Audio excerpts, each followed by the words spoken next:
Success is often not a loud event. It's those silent walks to the gym every single day. It's the silent commute to work every single day. It's the early mornings, late nights where you grind when everyone else has gone home every single day. You don't have to say anything. You don't have to make any noise. You don't have to grunt. You don't have to groan. You don't have to scream. You don't have to yell. What you have to do is get the job done. In the unseen work is where you're trying to create that masterpiece. And that masterpiece is yourself. All that hard work goes in when no one is watching. There's no crowds. There's no cheering sections, all that shit.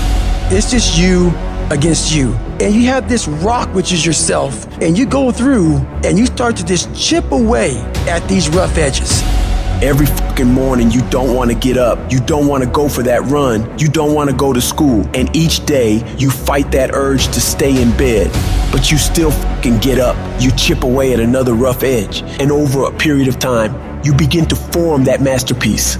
When we look at the masters, when we look at the best business people, we say she's gifted, she's smarter than me, she just somehow knows more than me. She's got a better education, she had an easier background, she got lucky. You've heard the cliche because it's true, the harder I work, the luckier I get. They don't see these motherfuckers, man, what they deal with every fucking day. I'm not good enough. Shouldn't be here. Shouldn't be here. Because every day, even though they're fucking the best in the world, that little motherfucker is still in there saying, oh man, we're not good enough. I'm not the strongest guy, I'm not the fastest guy, not the smartest guy, but I will work, and I will work hard. I will be up when my competitor's asleep. I will be up when my enemy is curled up in bed. I will be up getting after it.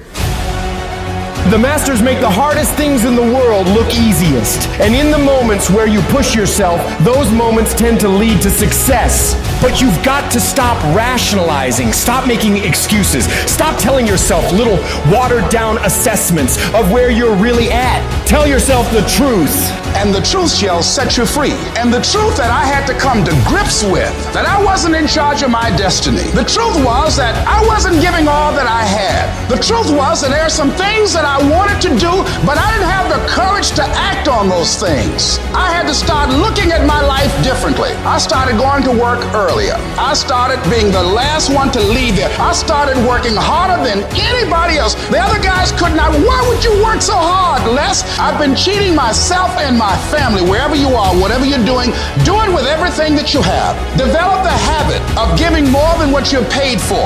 Develop the habit of setting standards that others will be measured by. Do not go where the path may lead, but go where there's no path and leave a trail. I guarantee you, when you do it, nobody can do it like you do it. The problem is you don't hardly do it.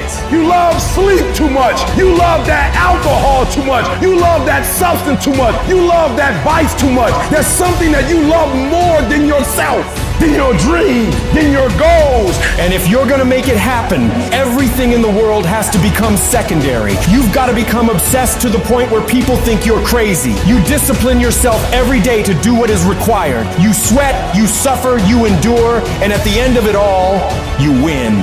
If you can't right now, there's no one looking, man. How you hold yourself, how you see yourself. What do you do when no one's watching? If you do it then, I guarantee you, you'll be doing it when everyone's watching. If today you never say good enough, tomorrow you'll always have enough.